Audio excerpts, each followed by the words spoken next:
Let's get your Bible in the air. Repeat this after me. This is my Bible. The word of the living God. His word is truth. Therefore, together we decree, I am what the word says I am. I do what the word says I can do. I have what the word says I can have. I'm a covenant child. I'm a covenant God. Possessing all the promises of this covenant word.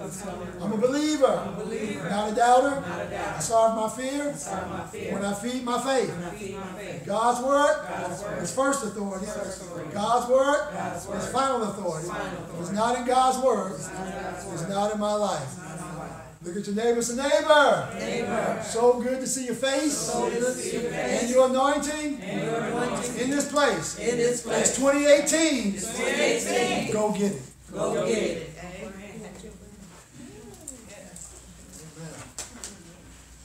So we are talking about the year of divine possession. And that God has pointed out to us that in Deuteronomy chapter 1 verse 21 through 25, he pointed out a strategy to us. He pointed out objectives to us. He pointed out tactics to us.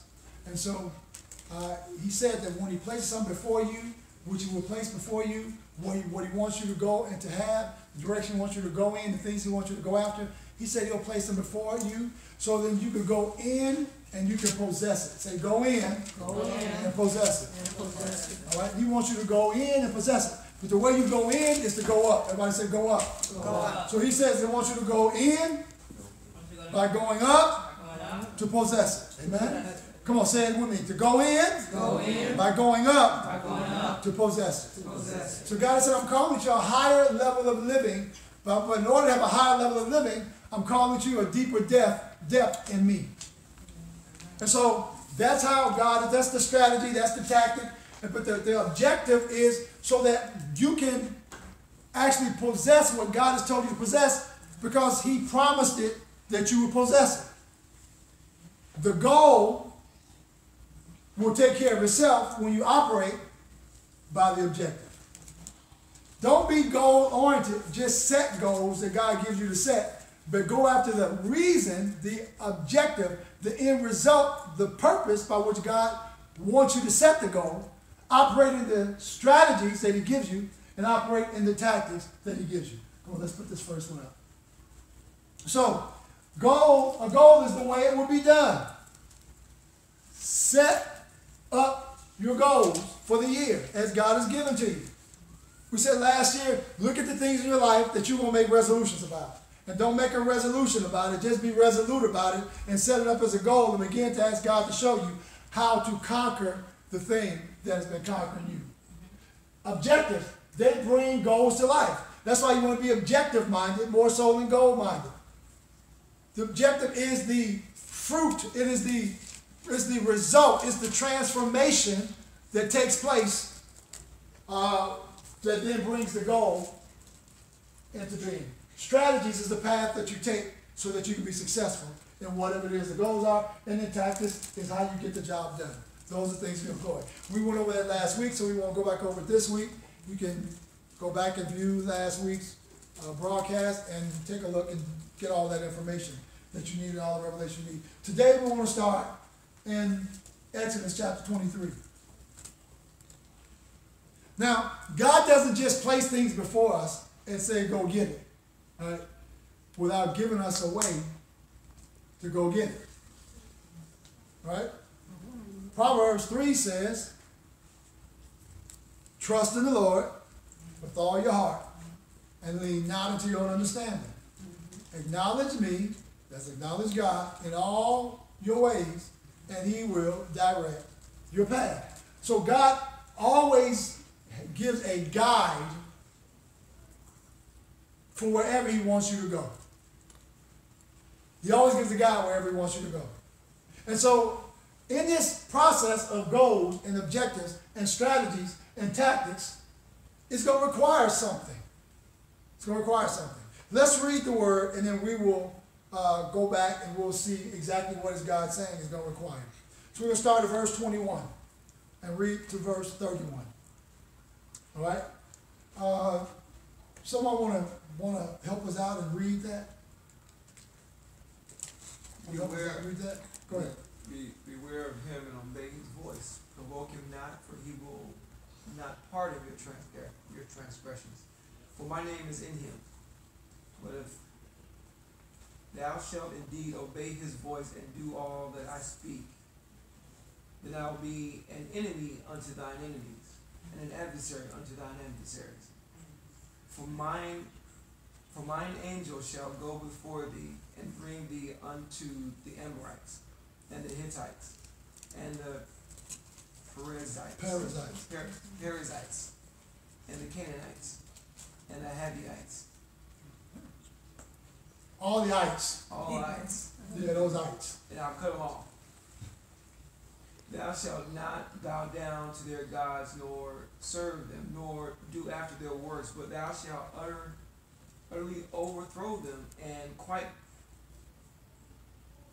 break down their images. Okay. And ye shall serve the Lord your God, and he shall bless thy bread and thy water, and will take sickness away from the midst of thee. There shall nothing cast their young, nor be barren in thy land. The number of thy days will fulfill. I will send my fear before thee, and will destroy all the people to whom thou shalt come, and I will make all thine enemies turn their backs unto thee. And I will send hornets before thee, which shall drive out all the ites from thee. From before thee. I will drive them out before thee, and in 1 year, lest the land become desolate. Right. I'm sorry. Oh, I will not drive them out before thee in 1 year, lest the land become desolate, and the beasts of the field multiply against thee.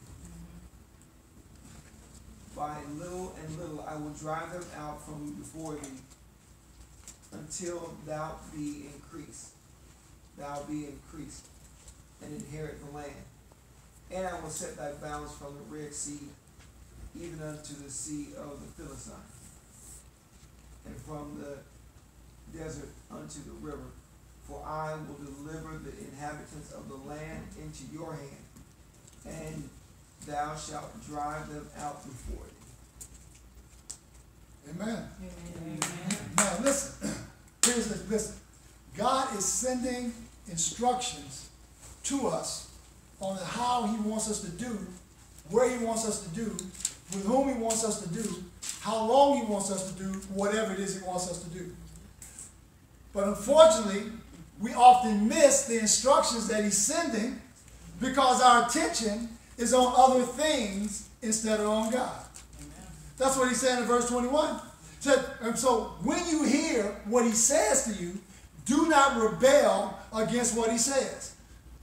Verse 22, he tells us to listen to God, and he will make our enemies his enemies.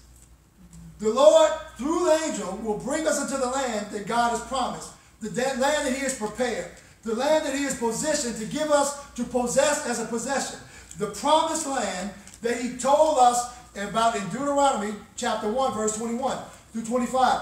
He said, I am sending an angel before you so you'll know how to get to the place I want you to get to. He's going to tell you whatever I say to him. He's going to show you whatever I've shown him. He's going to lead you wherever I lead him. And if you will hear him, you're going to get to the place that I want you to get to.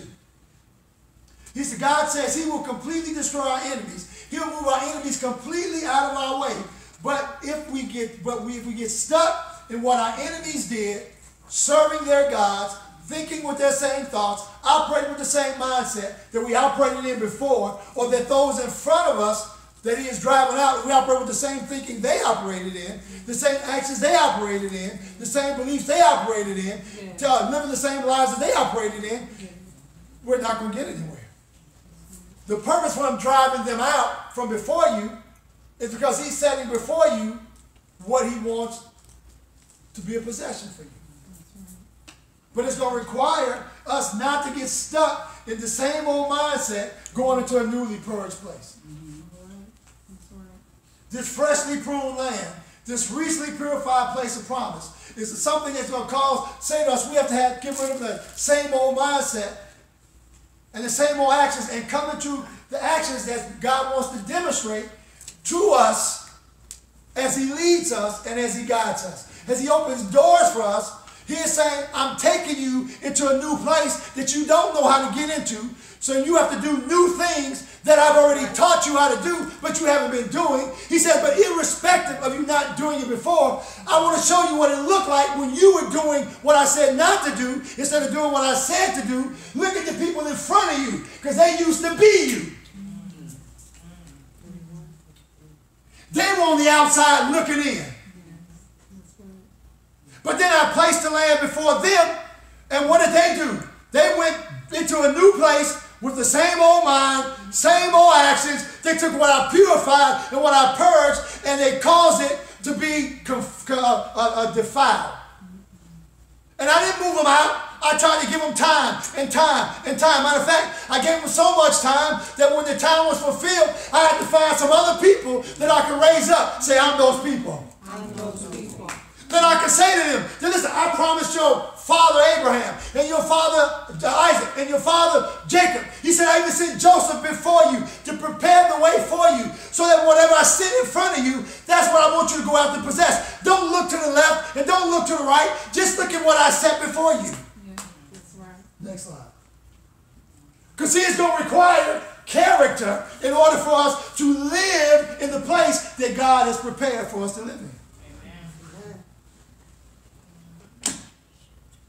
When I came in today, one of the gentlemen here was saying to me that the room that we're in, it was full of chairs. There was no aisles, none. There were no aisles at all. I mean, like none. He said from the back of the room all the way to the front, there were chairs. You couldn't even walk in it. So he goes, he says to the gentleman to set it up. Well, that's not set up right. You got to have aisles. I mean, it's, it's the fire marshal. You got to have aisles. The guy said, oh, really? Okay, I'm leaving. And he left. Another guy is drinking water in a water fountain. He's about 6'3", 6'4", in a child's water fountain. And his adult water fountain is about 2 feet higher. So the same gentleman asked, well, dude, man, you so tall. Why are you drinking like the little kid's fountain? He said, because there's a piece of gum in the bigger fountain.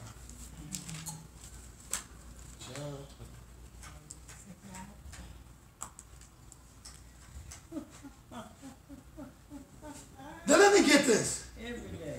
You work here and you know the fire marshal say you got to have aisles. If someone says it's not the fire marshal say you got to have aisles, but you leave, but you're gonna come back the next day to work because you want a paycheck. You work here and you're drinking water in a fountain that's 2 feet shorter because there's a piece of gum in the fountain your height in the place you work in.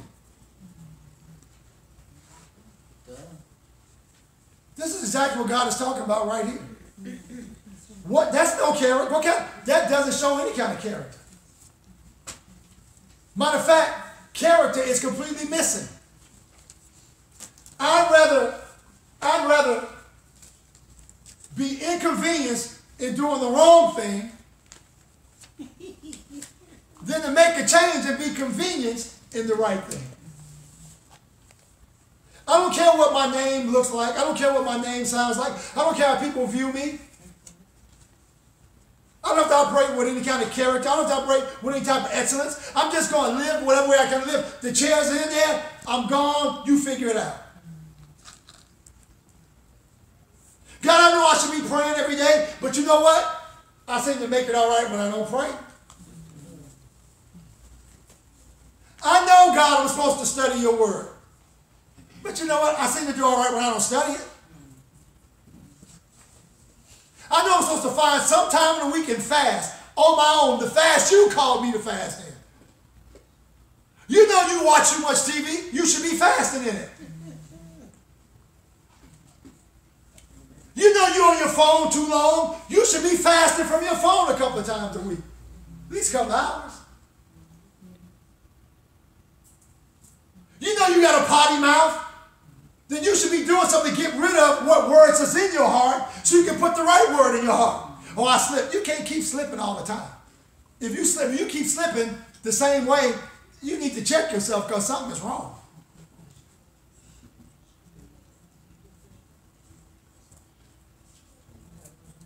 You know you're supposed to show up on time, but you ain't ever on time. You ain't ever on time. You ain't on time for church. You ain't on time for work. You ain't on time for the groceries. Stuff you set time for, you ain't on time for. You can move the time and you still ain't on time. God is saying, listen, he said, that's what happened with these people here. They weren't in this land. I didn't create the land and then pull them out of the dirt. I gave them this land to possess, but instead of them possessing the land, they went and got possessed by the things in the land. They were looking at how big the grapes were. They were looking at how fruitful the land is. They were looking at how plentiful the land was. They were looking at how they got something that they didn't have to do anything to get. Instead of looking at why the God who gave them something they didn't have to do anything with, look at why did you give it to me? What did you say to me? What are you entrusting me with? He said, I use my goodness to cause you to want to change. Not as a reason to keep going after a new car and a new house and some new clothes and some new shoes and another vacation and another hairdo and another this and another tattoo and another this and some more jewelry and another that and a new this. Listen, all that stuff is great, but God provides that in the land. That's not the goal.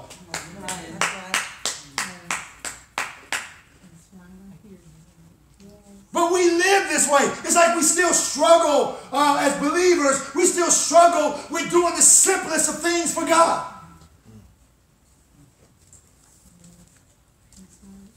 And then we get mad. I actually have preachers that call me. You know, I really want to say this to people, but I don't want people to get mad. And listen, and I let them talk. I said, listen, that's you. I understand.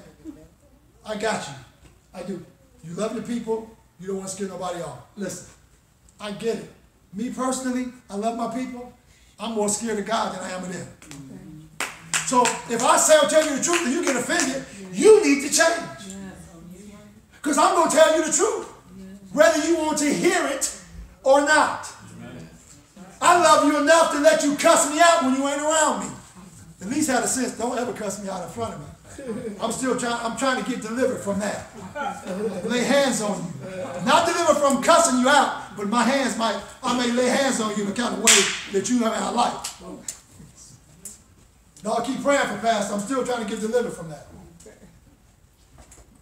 But I'm going to tell you the truth, whether you're going to hear it or not. Because I love you enough. That young lady I told you about that died yesterday, people work with her. They talked about how she stunk. How big she was. She was probably about 600 pounds. Talked about how she stunk. Talked about how fat she was. All kind of negative stuff. And didn't want to cry when she died. Really? Yeah. You know church folk do that too. They will talk about you. I mean, talk about everything about you. And then walk past you and won't say nothing to you. Phony people. God despises phony people. Most of the stuff that go on in churches, we would have to teach Jesus about the practices because he wouldn't know nothing about it. He'd show us, okay, so when you get up, Jesus, you got to put that finger up. What does that mean? I don't know, just put the finger up.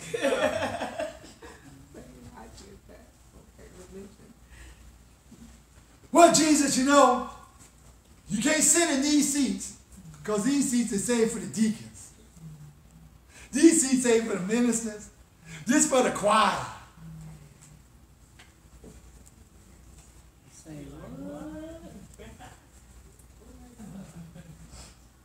Jesus will be lost in most churches. Because here's what he's looking for. He said, I came to heal those who need a physician. I came to deliver those who need to be delivered. I came to save those who are oppressed of the devil so that they'll know that you have power over the devil. So whatever issues, if your cussing mouth has been a problem, you don't need to have a cussing mouth no more, because I can deliver you from that demon. If lying is your issue, because you keep saying things you're going to do and don't do them, liar, liar, pants on fire, I can deliver you from your lying.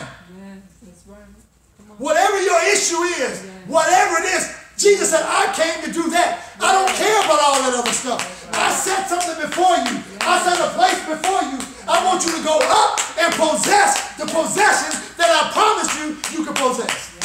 I'm trying to take you from a loading bar and give you a new standard above the bar. I'm trying to get you a life that you want, but I want you to know it requires character, godly character, for you to get into a place. Charisma will open the door, but charisma can't keep you there. That's right. Hallelujah. Yeah. Right. See, charisma always captivates people, but it takes character to captivate God. That's right. You see? So in order to get out of the things that you're in, make different decisions, it's going to require you to take a look at your life.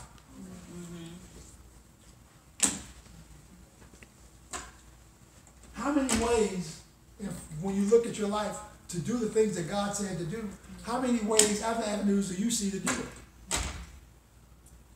Can you go eeny, meeny, miny, mo? Pick my own way by the toe. And if God don't like it, oh well so. Eeny, meeny. Okay, I mean, is that what you do?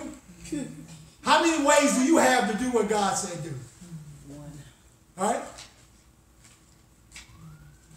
Our life is not, God don't give us a spectrum of ways. Well then, why does he show me this? And, no, only what he puts in front of you is he's showing you.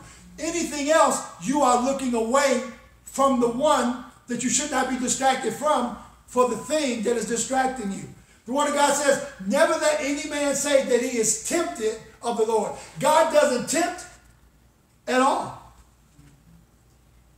He's not going to say, go do this and put this in front of you to see what you're going to do. He doesn't have to do that, because he already knows chances are you're going to fail. So it's going to require you to do this next thing. Go ahead. You have to make a key life decision. I mean a key life decision. I'm talking a decision that unlocks the doors that have been keeping you in prison, to where you won't admit to what it is you're suffering with, so you can come out. So you can walk in the liberty wherein Christ has already made you free to walk in. It requires you to make a decision. You can't go to God and say, God, help me make this decision. He said, I already made the decision. He said, I told you in Joshua, I placed before you an open door. If it's grievous for you to serve the Lord, then go serve the God of your fathers on the other side. Go back to drinking. Go back to lying. Go back to stealing. Go back to spending my money, God says, on your stuff. Go back to cheating. Go back to deceiving. Go back to being greedy, manipulating. Go back to being lazy and slothful. Go back to bad relationships and bad decisions. Go back to where you were if you was grievous to serve me. But he says, listen, I place before you and give you life or death. He said, I'm going to tell you what to do. Choose life. Amen. Amen. So that you and your seed may live. I want to take a pause, prophetic break right here. If you got children, and you're not doing what God is saying to do this year, your children are at stake. Spirit of God says that this year, he is prepared to remove his grace from off your life. And that leaves you vulnerable, you and your children. And the enemy is going to come to take your children. I'm not talking about take your children, leave your children in the wrong path. Because most folks' children in the wrong path anyway. I won't say mostly, the great deal of church folks' children are. And not just this church, but most churches. Because we compromise with our children. We let them make decisions like they're adults. We bribe them. Right? So then we got an Eli thing going on, but that's a message for another day. I'm talking the devil's going to come to try to kill your children. Physically kill your children. Don't let it be said God didn't say it. I'm telling you now. We said it last year. You hear about people dying, being raised from the dead. You hear about people dying, having all kinds of issues. You don't get it right this year. God is not in the same place. That's why He is placing before you the open door. He is placing before you where He wants you to go. He is giving you the angel to go before you and to instruct you along the way, to keep you along the way, to direct you along the way, to encourage you along the way, to protect you along the way, to build you up along the way, to restore you along the way. So you don't have an excuse. Look to the neighbor and say, I don't have an excuse. So when God is talking, you have to hear. And let me say this. Thank you, Lord. You want me to say it? I'm going to say it. I used to say this on a regular basis, at least once a month, years ago. I haven't said it in a while, so I'm going to say it now. Let me get y'all undivided attention. It's just a person walking in. It's okay. People walk in and out. You don't have to look that way. Look at me. Look at me. Look at me. I want y'all to see the words coming out of my mouth.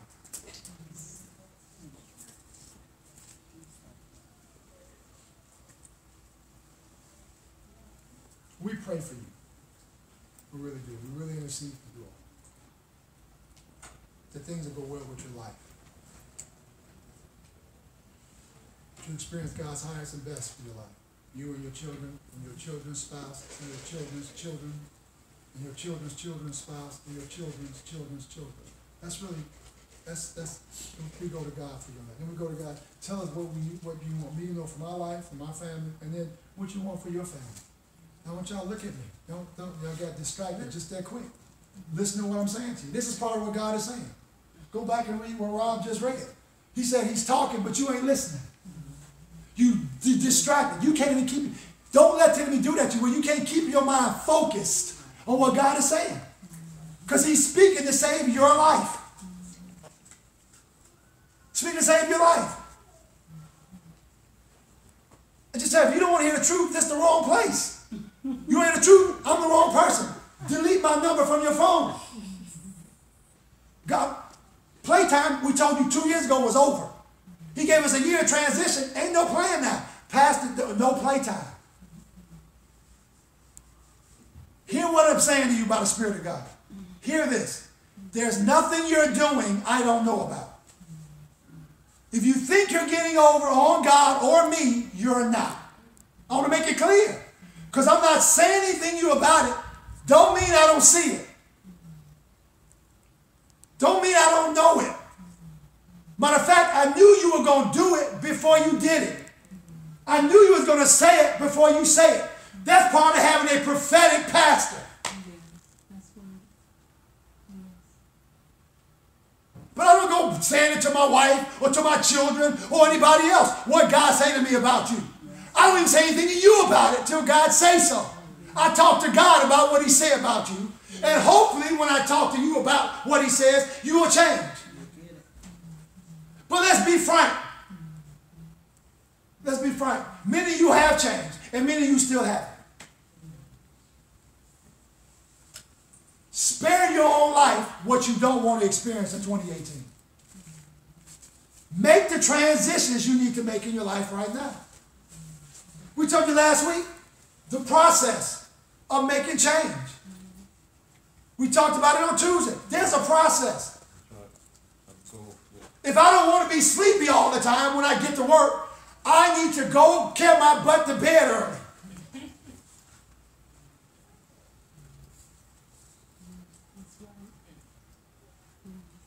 I don't want to keep having stomach issues. I need to watch what I eat. That's right. I don't want to crash in the middle of the day because my energy depleted. Drink more water. Yeah. Do some exercise. Don't keep screaming broke. Stop spending what you're spending. That's right. You couldn't scream broke if you didn't have no money first. Because you'd be broke, it'd just be a standard thing. So broke wouldn't be broke if you always broke.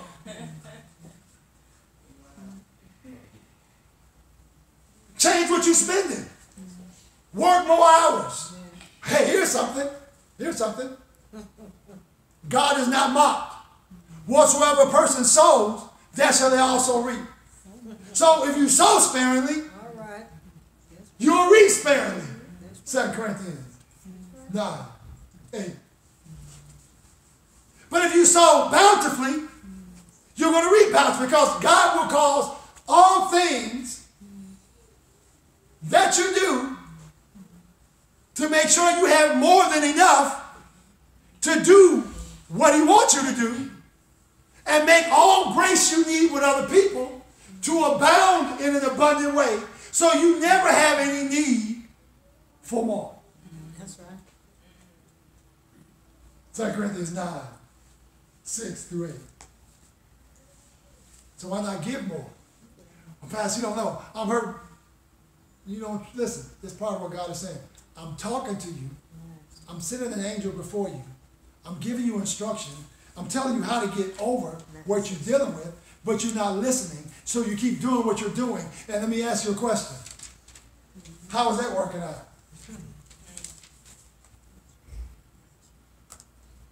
How's that working out? I know this is seemingly a rough word, but I told you all this year we're going to encourage you, but we're not going to stick a bottle in your mouth anymore. There's greatness on the inside of you. God has you in this work at this time for a particular reason. And I want y'all to know, over the next 6.5, 7 years, America will experience some wonderful things and some horrible things. The question is, which side are you going to be on? If you hear what God is saying, you won't have to experience the horrible. You'll be there so you can help the people experiencing the horrible, because you won't be part of it. But you have to hear what God is saying, and you got to do it. I mean, I can't stress that enough. You have to hear what he's saying. So watch this. Here's what he says. Go next. The decision you must make must be a decision of holiness. Word of God said, without holiness, no man will ever see the Lord. Now, he's not just talking about in heaven. He's talking about right here on the earth. Holiness. Let me help make sure you know what holiness is. Let me help make sure you know what holiness is.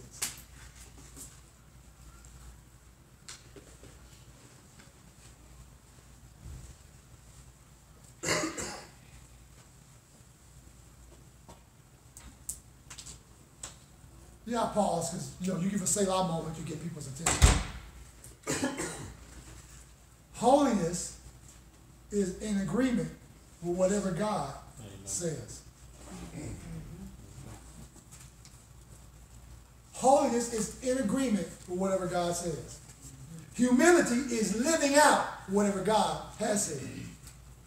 So, holiness leads to humility. Holiness leads to humility. And the Word of God points out that anyone that will bow himself beneath the hand of God, that in their due season, God will exalt you. So the way to go up and possess is to go down deeper in your relationship with Him.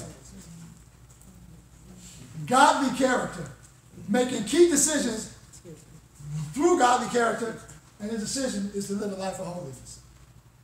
I mean, I can't stress that enough to you. And this is kind of challenging in our natural thinking, because we've been so used to doing what we want to do. Amen? We make our decisions what we want to do, and it's okay. But listen, at some point, yes, God is, right now, He's slow to anger. But I want you to know, at some point, even slow things catch up. And you don't want God slow to anger to catch up with you. It's a horrible, frightful thing to fall into the hands of an angry God. So I encourage you, listen, in order for you to get where God wants you to go, it's going to require you to make a decision that my inner life is going to go up. I'm not so much concerned about my outer life. It's your inner man that's got to go up. Your character, your integrity, your morality, as it relates to the things of God. If your ways please the Lord, then even your enemies will be at peace with you, the Word of God says. So don't be concerned about people. Don't be concerned about goals. Be objective minded. Whatever the objective that God has given you for your life, you focus on that. Operate in the strategy He gives you.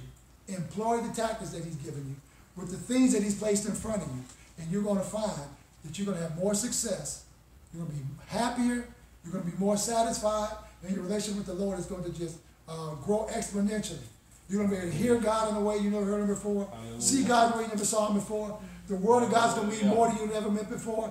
It's going to say things it's never said to you before. You're going to be able to pray like you never prayed before. You're going to be able to make wise decisions like you've never been able to make before. You're going to develop relationships you've never developed before. And you're going to be able to walk away from things you never walked away before. So Yes. God can give you the land that He wants you to possess. Yes. Come on.